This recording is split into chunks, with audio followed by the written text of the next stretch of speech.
Jadi ini perjalanan yang ekstra. Ini bentuk permintaan maaf saya karena kemarin saya datang tapi sudah selesai Gus. Hutang katanya sih. Ternyata Gus Azaim tidak legowo memaafkan, dia itu ngutang katanya karena saya kemarin datang tapi terlambat terus dibajak disuruh ngajar Ma'had Ali. Tak pikir itu sudah bayar, ternyata masih diutangkan. Nah ini sudah selesai berarti saya sudah jadi orang baik lah kira-kira gitu sudah. Jadi sudah bayar utang gitu. Saya mau cerita sebentar tentang khol. Dulu 84 guru saya Kiai Haji Maimun Zubair, semua mas saya se-Indonesia rawuh ke sini untuk muktamar, termasuk bapak kandung saya Kiai Haji Nur Salim ikut datang, ikut menyaksikan betapa pondok ini zaman itu masih Kiai As'ad jadi tonggak sejarah penting dalam NU, yaitu kembali ke Khittah 26.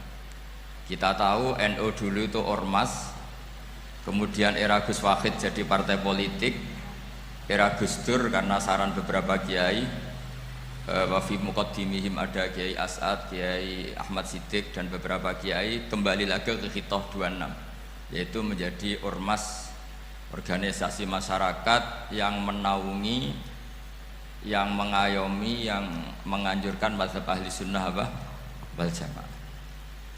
Tadi Gus Azaim cerita betapa pentingnya para pendiri, para muassis yang diibaratkan sebagaimana pohon. Saya masih ingat Dawe Mbah Mun. Saya nanti cerita mas saya sebentar, terus cerita kitab Al-Ataqah As-Somadiyah dikarang Said Muhammad, fawaidnya maksudnya. Kalau Islam Arab, ini kata Mbah Mun, kalau Islam Arab itu contohnya kayak pohon kurma, jadi kuat. Dan wajah tasbihnya itu di daunnya tidak jatuh. Tapi kalau Islam Indonesia kata Mbah Mun itu kayak padi, jadi ya agak doyong-doyong sedikit gitu. Jadi untuk menghadapi angin besar itu pilihannya dua, Anda kekar kayak kurma atau fleksibel kayak padi. Jadi ya doyong-doyong sithik gitu. Ada koruptor sowan, salam templeknya ya diterima gitu. Ada calon bupati cantik ya dijukung, pokoknya agak-agak doyong gitu. Tapi baru kayak doyong itu nggak bisa roboh karena fleksibel. Jadi kazar in akhraja syat'ahu, jadi ada dua tamsil. Karena memang menghadapi orang fasik, orang dolim ini kita sebagai ulama itu ya kebingungan. Ini mungkin Ki Afif bisa bahsul masail ini. Karena pertanyaannya gini, saya berkali-kali digojlok sama bapak saya. Berteman orang fasik hukumnya gimana? Pasti dijawab haram. Tapi kalau pertanyaannya dibalik, membina orang fasik hukumnya gimana? Baik. Dan bisa membina kalau berteman.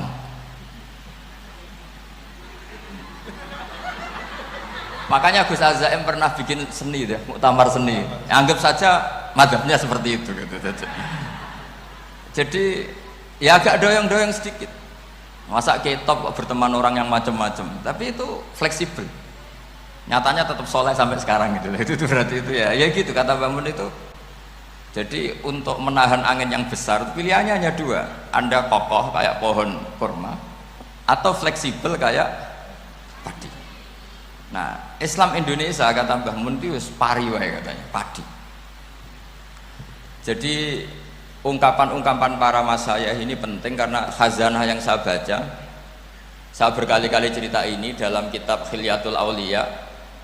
Itu Abu Nu'aim Al-Asfihani cerita tentang riwayat Sufyan bin Uyainah, ini gurunya Imam Syafi'i. Itu setiap kali Nabi Isa dan Yahya, ini dua nabi yang sekurun, sama-sama masih muda. Nabi Yahya itu senengannya dolan ke orang-orang soleh, menyambangi orang-orang soleh. Tentu itu bagus. Tapi kalau Nabi Isa ini suka menyambangi orang-orang yang fasik, orang-orang yang nggak jelas. Ketika dua beliau ini ketemu, tentu yang perlu jawaban Nabi Isa karena kontroversi berteman sama orang-orang yang nggak jelas. Kata beliau, innama ana tabibun udawil mardo. Seorang kiai, seorang nabi, orang yang baik itu ibarat dokter. Di mana-mana dokter tuh ngobati orang yang apa? Sakit. Kalau Anda dokter dan peneliti satu penyakit, pasti cari daerah yang banyak pandeminya. Masa neliti pandemi di orang-orang yang apa? Sehat. Jadi ini juga perlu dibahsul masailkan karena tadi dibolak-balik itu. Bina orang berteman orang fasik hukumnya haram karena wa in kana dasarin fajannibhu sur'atan. Tapi kalau bina orang fasik hukumnya baik. Bisa bina kalau berteman. Jadi fikih itu ya karena dibolak-balik. Makanya sholat juga gitu, sholat yang tumak ninah yang lama itu ya bagus. Masa jagongan mbek pangeran nggak asik, jagongan sama teman aja asik, masa jagongan sama pangeran tidak apa asik. Tapi kalau Ibnu Abbas sholat tuh cepet. Ketika ditanya kenapa kalau anda sholat cepet, setan baru tata-tata mau goda sudah selesai kata. Karena setan itu ya jaga jaim tuh, jaga image. Jadi kalau mau goda orang itu ya surinan dulu, macak-macak dulu. Ternyata mau ke situ sholatnya sudah selesai. Lah kebetulan mazhab saya itu yang kedua itu gitu. Jadi kalau Gus Azaim itu sholat lama sekali, itu ada mazhab tandingan, yaitu mazhab saya. Itu karena ini sepuh saya, meskipun top beliau tapi sepuh saya. Saya sudah 50, beliau baru 40. Ini berarti baru memulai kiai. Kalau pakai umur nubuah ini baru memulai.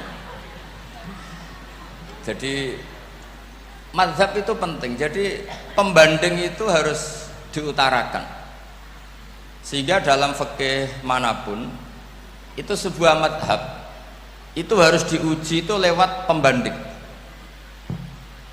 Dulu itu setiap debat fikih antar ulama itu mesti nggak ada yang menang. Misalnya saya kiai kelihatan miskin itu ya baik supaya santri-santri yang miskin itu punya teman gitu. Karena ya rata-rata santri itu miskin, nah dikancani kiai kan seneng gitu. Tapi problemnya kiai yang miskin itu ya nggak bisa nolong santri karena dia sendiri apa miskin. Makanya dulu Imam Syafi'i itu pengagum orang miskin. Setelah ngaji Imam Malik tanya, ya Imam Malik orang yang sealim jenengan itu siapa? Jawabnya Imam Malik lucu. Dulu Abu Hanifah, sekarang orangnya sudah meninggal ya. Ilmunya dititipkan atau diwaris oleh Muhammad bin Hasan Asy-Syaibani. Akhirnya Imam Syafi'i dibiayai Imam Malik ke Irak. Imam Syafi'i miskin, bisanya ke sana dibiayai Imam Malik. Itu seperti Abu Ya Said Muhammad masyhur, ini murid beliau. Kalau ada santri boyong kan mesti apa? Disangoni. Ketika datang ke Irak, Muhammad bin Hasan Asy-Syaibani itu nata uang, nata emas itu di ruang tamu. Jadi ngitung uang itu di ruang tamu miliatan. Ini kaget, ini kiai kok kedonyan kata Imam Syafi'i gitu. Tapi apa kata Muhammad bin Hasan Asy-Syaibani? Anda kagum ini, Anda kaget ini. Kalau kamu menyoal orang soleh kaya, ini tak kasihkan orang-orang fasik biar dipakai judi, dipakai selingkuh, dipakai maksiat. Jangan-jangan harta ini harus tetap di orang soleh. Kalau ke orang fasik bahaya. Berarti kiai boleh kaya, boleh. Semenjak itu ada gerakan kiai kudu sugih. Ya ada yang kesampaian, ada yang enggak gitu aja. Tapi karena kalau pakai logika fikih, harta itu fitnah. Oke, seakan-akan harta itu masalah. Tapi kalau ini dikuasai orang dolim, maka masalah besar. Jika orang-orang soleh ini harus juga menguasai harta. Nah, terus lama-lama dikiaskan kekuasaan. Kalau yang kuasain orang fasik, orang tidak sholat ribet. Akhirnya kiai terus dukung, ya akhirnya ikut politik tadi. Nak menawa bupatinya kena diatur gitu. Diatur kon sholat, orang ngasih proposal, maksudnya diatur keng sholat maksud. Ini cerita-cerita apa logika fikih. Makanya saya sering ngaji kitab-kitab itu, diantara yang saya suka adalah ada dialog besar yang terjadi di antara orang-orang pilihan, termasuk bahkan di antara para nabi dan Tuhan. Jadi unik, Allah sendiri kadang mengajari kecerdasan para nabi itu ya lewat dialog. Masyhur itu, Nabi Ibrahim itu punya ruang khusus untuk sholat dan tidak boleh siapapun masuk situ. Tahu-tahu ada yang sudah di situ. Beliau membuka, kaget. Siapa memberi izin ke kamu yang punya rumah ini? Saya yang punya rumah dan saya tidak memberi izin kamu. Yang memberi izin saya itu yang punya saya, kamu dan rumah ini. Yaitu Allah Ta'ala katanya. Wah berarti kamu malaikat dong? Iya saya malaikat Israel. Disuruh nyabut nyawa kamu kan?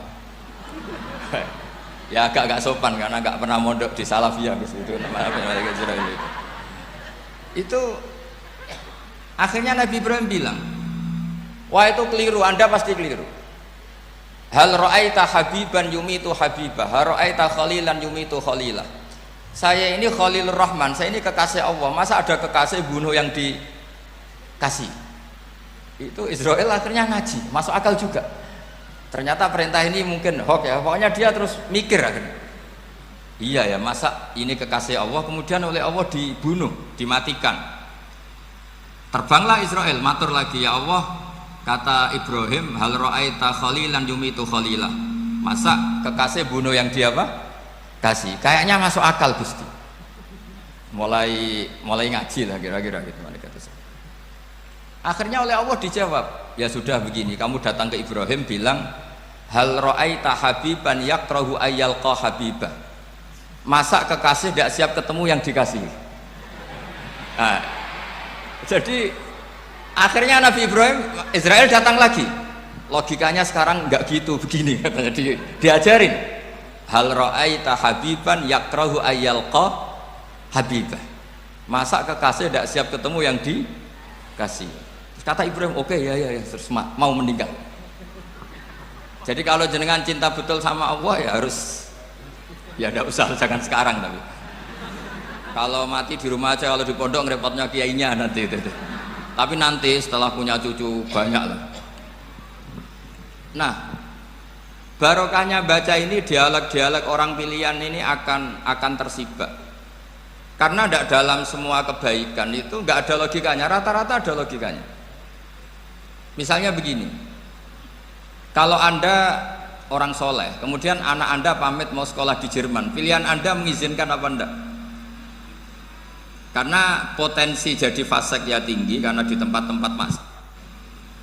Potensi berdakwah dari daerah yang untuk daerah yang tidak ada dai-nya menjadi ada. Itu mesti ulama itu berdebat. Misalnya punya anak pamit mau kembali atau keluarga. Yang satu cara berpikir optimis. Awal ada dai di beberapa negara Eropa itu ya barokahnya imigran, pekerja, mahasiswa. Dan semua itu bumi Allah, harus ada tasbih, harus ada tahmid. Dan itu harus dimulai dari kemauan atau mengizinkan anak asuh kita ke sana. Tapi di sisi yang lain potensi jadi fasik itu tinggi sekali. Pemana iman pas-pasan. Nah hal-hal seperti ini itu pasti jadi perdebatan. Dan kita harus menjawab. Dan tadi kayaknya di semua Basul Masail Pondok Salafiyah jawabnya pede semua, nggak ada ragu, nggak ada khilaf. Baguslah kalau pede. Meskipun nanti mungkin ada ulama lain yang cara berpikir apa? Berbeda. Sehingga ini saya cerita ya. Sehingga di kitab-kitab fikih, misalnya saya kok hidup di Bali sudah punya komunitas ngaji. Itu kok saya pindah ke Sukorejo sini. Banyak ulama yang mengatakan haram. Karena membiarkan bumi Allah yang sudah pernah ada orang yang sujud kemudian ditinggalkan kosong dan kemudian dikuasai orang yang tidak sujud. Jadi dianggap itu pembiaran. Jadi banyak di kitab Qalyubi, sarahnya Mahalli, jika ada seorang muslim yang hidup di negara orang kafir, dia nyaman, tidak dapat teror, itu nggak boleh lagi pindah ke negara Islam yang sehat. Karena takutnya li Allah yastau lial kafir tilkal buka, supaya bumi itu tidak dikuasai orang kafir. Jadi ini hal-hal yang para fuqaha itu harus berdebat. Karena ini masalah-masalah furu'iyah. Sehingga mulai dulu ya banyak ulama yang nyun sewu berpolitik. Mulai Wali Songo sampai sekarang alhamdulillah yang minat banyak. Mungkin bedanya ikhlas sama tidaknya. Tapi kalau saya pernah dikeluhin utusan dari ya komunitas. Islam Indonesia itu dulu itu ceritanya banyak yang dari Kamboja. Kalau dulu orang cerita itu orang Cempa. Itu setelah di Indonesia besar Wali Songo dan Brawijaya 5 itu sudah mulai oleng. Itu singkat cerita Mereka berpikir ingin bikin kerajaan apa? Islam di Demak Mintoro dengan raja pertama yaitu Raden Fatah, karena Raden Fatah ini putra Brawijaya. Padahal setelah jadi kerajaan ini era cucu sudah konflik, berebut kekuasaan. Akhirnya sampai jadi Jipang, jadi Jogja, jadi Solo dan seterusnya. Tapi kata Mbah Mun itu tetap barokah. Karena orang Islam terus terbiasa mimpin. Sekeliru-keliru sidik, pokoknya orang Islam biasa mimpin. Sehingga zaman Mbah Hashim ya sudah mimpin Masumi, zaman Ki As'ad pengaruhnya besar, sampai sekarang Kiai pengaruhnya besar. Nah barokahnya Kiai pengaruh besar ini sampai moral jadi ukuran. Misalnya sekarang ada calon bupati kok nggak sholat, itu pasti kalah. Jadi sholat itu jadi tolok ukur untuk calon apa? Bupati. Meskipun mungkin punya efek pura-pura sholat, tapi nggak apa-apa lah. Sementing moral ini jadi ukuran. Sementara yang di Thailand, di Patani, itu karena dulu pelajarannya tasawuf, itu orang nggak ambisi mimpin dunia. Tahu-tahu dipimpin. Dan akhirnya nyuwun sewu ya saake Islam-Islam yang dulu terlalu tasawuf karena nggak punya pengalaman memimpin, akhirnya lazimnya konsekuensinya hanya dipimpin. Tapi Islam Indonesia beda, karena kulino mimpin itu akhirnya dari orang Islam biasa menjadi Islam yang sholat sampai Islam yang bisa ngaji, itu bisa mimpin negara. Tentu yang paling populer dimulai Gus Dur. Jadi ini sesuatu yang barokahnya ijtihad para kiai, sementing Islam kulino mimpin. Sehingga di Indonesia itu barokahnya itu, kebaikan itu jadi tolok ukur. Ada orang kok terkenal koruptor atau terkenal nyuwun sewu selingkuh atau terkenal apa, itu pasti tidak jadi. Karena moral itu menjadi tolok ukur. Dan itu adalah politik para kiai. Jadi ini saya cerita, dan itu negara juga akhirnya untung karena seleksi agama sama negara itu sama-sama kiai ya bilang negara harus dipimpin orang soleh, negara juga bilang seperti itu.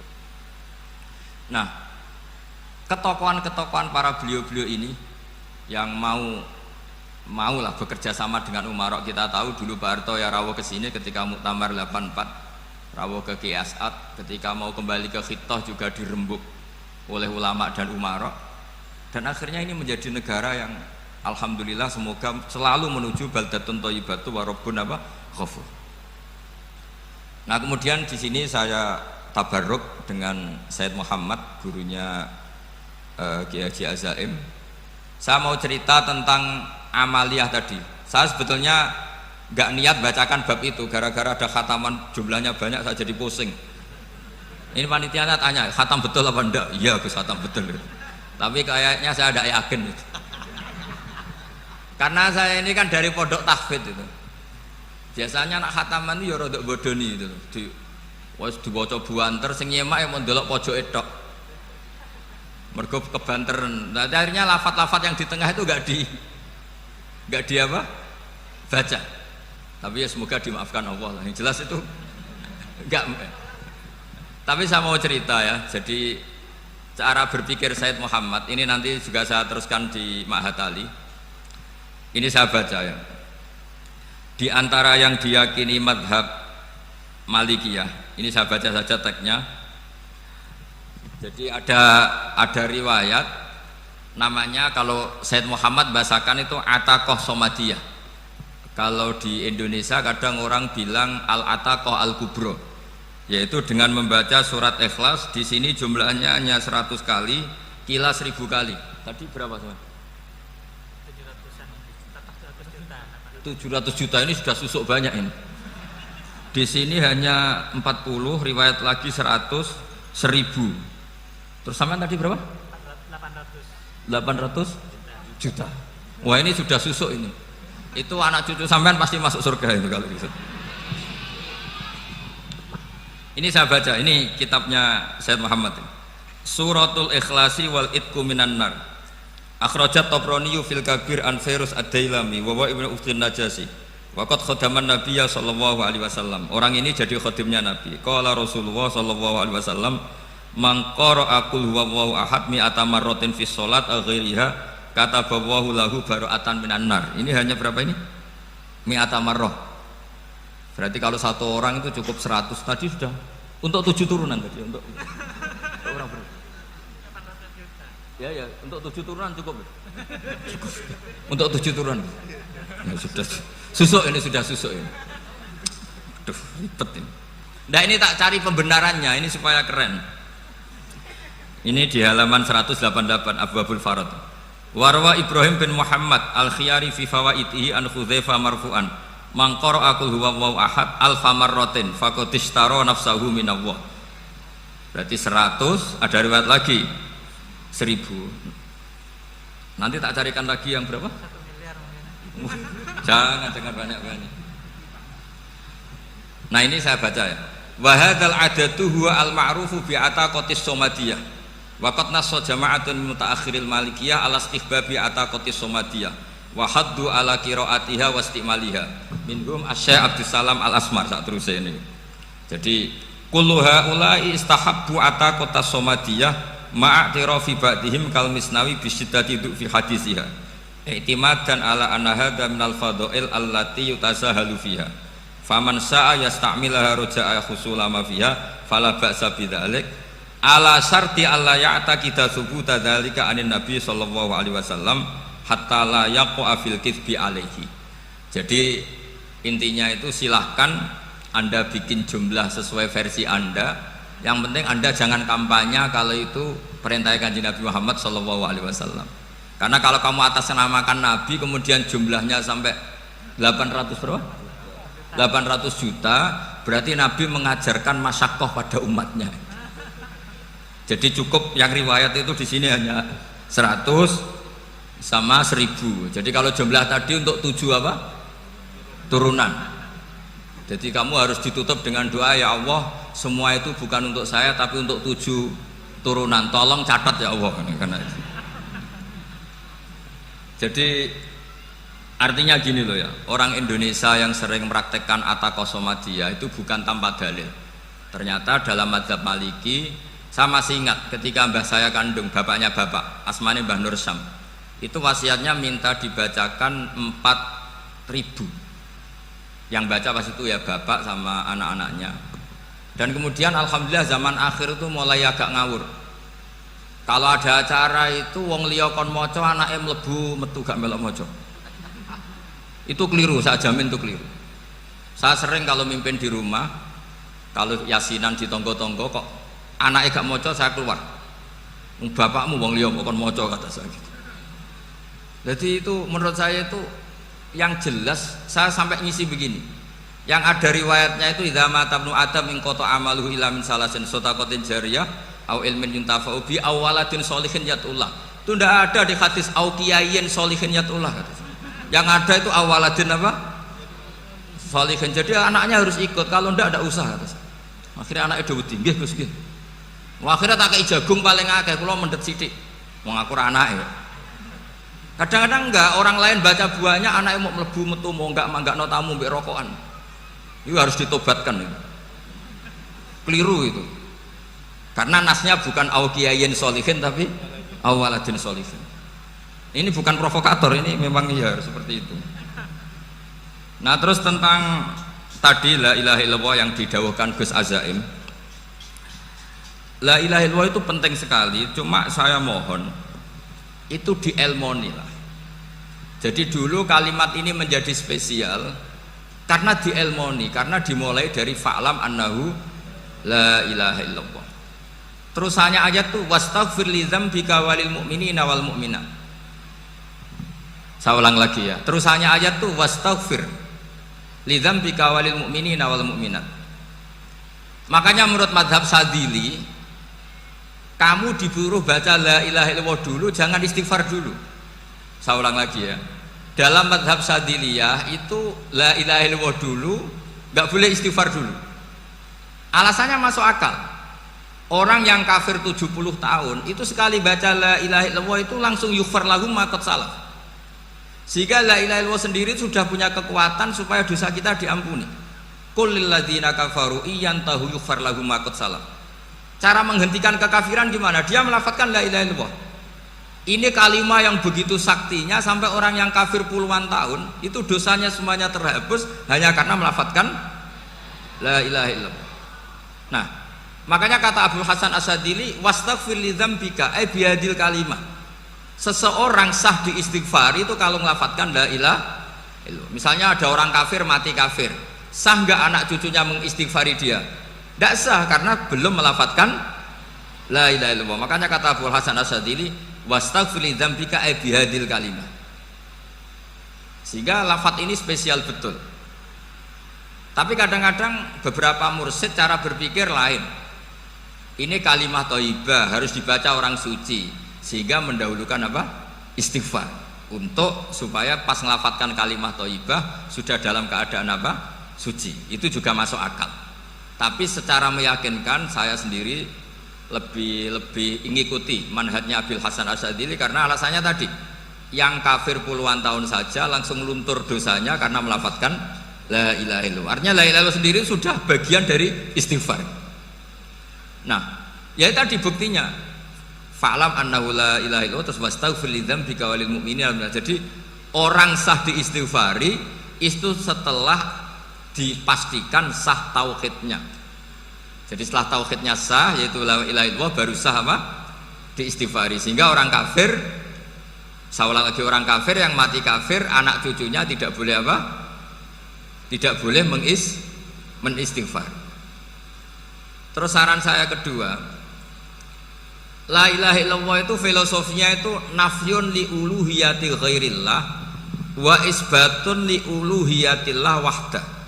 Filosofi la ilaha illallah itu gimana? Menafikan semua selain Allah itu tidak Tuhan dan hanya menuhankan Allah semata. Nah itu caranya gimana? Caranya kita harus terbiasa ini, karena tadi saya dibilangin panitia ini rata-rata mustameknya atau mustamiatnya ini santri. Caranya gimana? Dilatih pakai logika. Saya berkali-kali cerita kalau ngaji, saya sekaligus kampanye. Allah itu Tuhan yang begitu fair. Untuk menjadi Tuhan Allah mempersilahkan, ada kualifikasi Tuhan. Jadi boleh dikompetisikan, itu boleh kata Allah. Gak apa-apa kamu ngaku Tuhan gitu kata Allah. Tapi nak ngaku pangeran itu paling gak ya direputasi lah, ada verifikasinya. Dimulai dari apa? Ya kalau jadi Tuhan itu setidaknya bikin langit bumi lah, aturannya gitu. Jadi kalau daftar bupati ya daftarlah ke KPU. Masa tahu-tahu jadi apa? Tuhan kemudian tidak punya prestasi bikin langit bumi. Sehingga Allah itu cara ngendikan itu ya fair. Qul ara'aitum ma tad'una min dunillah aruni madza khalaqu minal ardi am lahum syirkun fis samawati. Coba yang kamu tuhankan selain saya, prestasinya apa? Ketika saya bikin bumi itu apa ikut bikin? Terus amlahum syirkun fis samawat. Kalau bikin langit, kalau nggak bisa ya urun lah gitu. Urun semen apa urun bego, pokoknya urun lah gitu. Urun ora, gawe bumi ora, ngerti-ngerti ngaku jadi pangeran. Kul hatu burhanakum. Jadi ya kan ya lucu kan, misalnya syarat kiai di Salafiyah kan keluarga Kiai As'ad, cucunya ngaji ngalim. Orang keluarga Kiai As'ad tuh aku kiai utama di Salafiyah. Oh mesti dipenjara ya. Lah yo gak gawe langit bumi, gak ada prestasi terus ngaku sebagai apa? Tuhan. Sehingga fair. Makanya saya berkali-kali cerita. Jubair bin Mut'im itu punya anak namanya Muhammad. Ini sudah orang alim, Muhammad bin Jubair bin Mut'im. Itu cerita awala Islami Abi. Mut'im itu orang pinter sekali. Saking pinternya dia jadi delegasinya orang Quraisy datang ke Rasulullah sebagai negosiator untuk membebaskan Asra Badrin, tawanan perang apa? Badar. Yang namanya disuruh itu pasti orang pinter. Tapi apa yang terjadi ketika nginep di masjid, karena zaman itu gak ada hotel, nanti jadi geger. Orang musyrik nginep di masjid hukumnya gimana? Bahsul masail tok.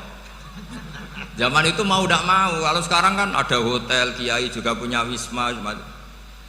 Apa yang terjadi? Orang ini cerdas sekali. Dan delalah Nabi pas sholat maghrib itu baca wattur wa kitabim mastur sampai am khalaqus samawati wal ard. Ya kalau kamu jadi Tuhan ya setidaknya menciptakan langit bumi lah. Namanya jadi Tuhan ya ada persyaratan ya. Paling tidak punya reputasi menciptakan langit bumi. Atau kalau jadi Tuhan setidaknya reputasinya itu enggak diciptakan yang lain.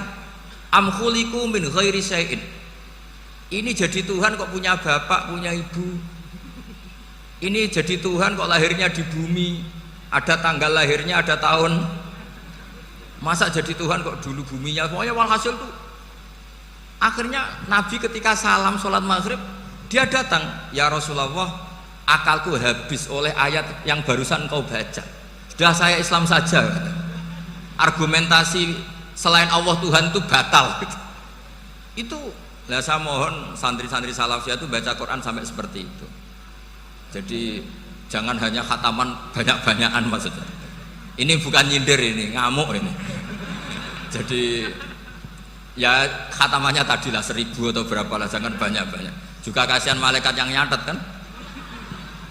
Wong baru subhanallah alhamdulillah aja di teks hadisnya abad al malaikah kan ditetek. Itu baru subhanallah alhamdulillah itu sudah mencapaikan malaikat. Makanya saya wiridan tuh arang-arang kasihan malaikat karena nanti jadi itu ya ada madhabnya itu. Jadi kalau Gus Azaim sholat lama tak saingi sholat cepet itu sama-sama ada madhabnya. Yang cepet kayak saya tadi, setan pas tata-tata mau goda pas rukuk saya sudah itidal, mau goda itidal saya sudah sujud, pusing dia. Tapi jangan tiru, ini madhab yang agak-agak khusus lah, sudah cara orang Madura agak khilaf khusus. Khilaf ya, khilaf ini agak khilaf ini sudah. Tapi saya ingin lah, sampean kalau ngaji Quran itu dilatih berlogika. Jadi Allah itu fair, nggak apa-apa kalian ngaku Tuhan tuh nggak apa-apa, tapi tunjukkan prestasi kamu apa. Aruni madza khalaqu minal ardi am lahum syirkun fis samawati am khalaqus samawati wal ard. Diulang lagi, am khuliqu min ghairi syai'in. Setidaknya kalau jadi Tuhan itu ya nggak butuh yang lain lah. Masa jadi Tuhan kok wujudnya saja butuh orang lain, butuh bumi, eksistensinya butuh makan, butuh minum. Makanya Allah cara meniadakan uluhiyah selainnya itu Allah tuh redaksinya tuh mengena sekali. Yaitu tadi dengan cara-cara seperti itu. Sebagian ayat disebutkan ma asyattuhum khalqas samawati wal ardi wala khalqa anfusihim. Wong Tuhan kok nggak punya reputasi bikin langit, bikin bumi, bahkan untuk menciptakan diri saja nggak bisa. Ya sudahlah, kamu tidak usah ngaku Tuhan, nggak level kata gitu. Akhirnya terus ditemukan Tuhan yang sejati, yaitu wal awwal wal akhir wal zahiru wal batin. Itu yang mut'im ini tadi termasuk orang yang sangat cerdas sekali. Padahal itu bacanya bukan pas basul masail, enggak. Nabi pas sholat maghrib, juga bukan pas ceramah, enggak. Tapi itu didengarkan. Makanya termasuk ini spesial untuk hormat saya kepada Ki As'ad. Makanya saya ini kalau mentasjik santri-santri ini agak sensitif, tapi sudah saya tidak perlu takut fitnah. Saya termasuk, kenapa saya ingin jadi ahli tafsir, tentu yang membentuk itu Mbah Maimun dan bapak saya. Bapak saya itu hafal Quran kayak hafal Fatihah, saking senengnya Quran. Mungkin bisa kamu saingi. Itu adalah orang kafir itu bisa paham Quran. Itu sangat menyinggung saya. Orang kafir itu bisa paham Quran.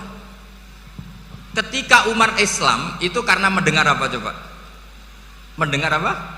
Quran. Dan itu masih kafir apa sudah Islam? Masih kafir, karena kalimat-kalimat yang di Quran itu begitu jelas, wal kitabil mubin, sehingga didengarkan orang kafir pun tuh ngefek. Makanya ketika Umar datang ke saudari putrinya, kemudian dengar Toha ma anzalna alaikal Qur'an apa? Litasqa, itu dia terus iman. Begitu juga Mut'im. Itu ketika dengar Nabi baca surat At-Tur ya langsung iman. Makanya kata Ibnu Jarir At-Tabari, kamu jangan pernah bilang gini, syaratnya paham Quran itu harus alim, harus gini. Lah nanti berarti orang kafir punya alasan di depan Allah, ya Allah, engkau ngandani kami dengan Quran yang nggak bisa difahami kecuali alim dulu. Lah saya alim gimana? Nggak pernah mondok gimana? Saya kafir. Jadi artinya gini loh, kata Ibnu Jarir At-Tabari, Allah tidak mungkin mengatakan gini, ifhamil Quran bima la fahmalaka. Quran itu harus kamu fahami, sementara orang kafir karena lafadznya Quran khusus nggak bisa memahami. Makanya Quran itu dibaca Itu banyak orang kafir yang menjadi muslim karena mendengar apa? Al-Quran, padahal kafir. Nah, termasuk tadi Muhammad bin Jubair bin Mut'im ini itu menjadi Islam ya karena mendengar Quran. Padahal dia saat itu masih apa? Kafir. Karena tadi logika misalnya nggak paham secara lafadz Arab. Sekarang misalnya nyuwun sewu ada orang ateis. Saya pernah didatangi seorang ateis yang nggak percaya Tuhan. Saya mau Islam Pak Bah, asal Anda bisa menjelaskan Tuhan itu siapa. Coba Quran dibaca secara makna, tidak secara lafadz tapi secara makna. Begini misalnya, ada orang ateis datang ke saya, Pak Bah, saya mau Islam, asal Anda bisa menjelaskan Tuhan itu siapa. Terus saya tanya, ini ngajak goblok-goblokan apa